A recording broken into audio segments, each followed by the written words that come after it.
My little boy named Hudson is 4 years old, and he is currently learning to read. In fact, this past Wednesday was a rather monumental day. He read his very first story. It was quite hilarious to watch. In fact, the story that he read was quite hilarious. It's pretty short, so I thought I would pass it along. Fat Cat, Fat Rat. That's the title. Here it goes.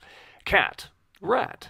Cat sat, rat sat. Cat sat, sat, sat. Rat sat, sat, sat. Fat, fat cat. Fat, fat rat. Okay, now such a story may not make for a great screenplay, but it did fill little Hudson's mind with all sorts of questions. Questions that he peppered Leslie and I with all day long. Why did the cat and the rat get so fat? Well, Hudson, it's because they sat, sat, sat. Was it because they ate potato chips all day long? Was it because they didn't get any exercise? He was actually quite concerned about these two furry little creatures from the story. The pictures that accompanied this little tale left him with two images of an obese feline and an obese varmint lumbering around with forlorn expressions on their faces. He was genuinely concerned for them. I don't know if you can sense where I'm taking this, but it is a juicy example and I just can't pass it up. Fat Cat, Fat Rat is a meaningless little story about an imaginary cat and a make-believe rat. But it's a story that holds a very satirical parallel with us modern Christians.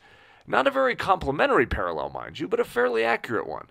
I said to a group of Christians the other day, it's surprisingly difficult to be an all-out, wholly surrendered Christian in America. Don't get me wrong, I absolutely love our country, but things are almost too easy here. So easy, in fact, that we very quickly grow flabby around our spiritual middle. So easy that it can be difficult to maintain a vigorous prayer life. So easy that we can quickly learn to depend upon the American system of government rather than depending entirely upon our God. Potentially, the greatest spiritual weakness with this land of liberty is that it is possibly too prosperous.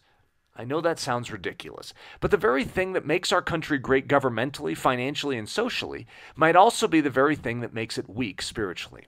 It's just very easy to be like Fat Cat and Fat Rat in Hudson's story. Just as cat and rat eating potato chips all day long and getting no exercise led to their exponential fat cell increase, so the modern church living in comfort, ease, plenty, and the absence of intense spiritual discipline leads to the same miserable obesity.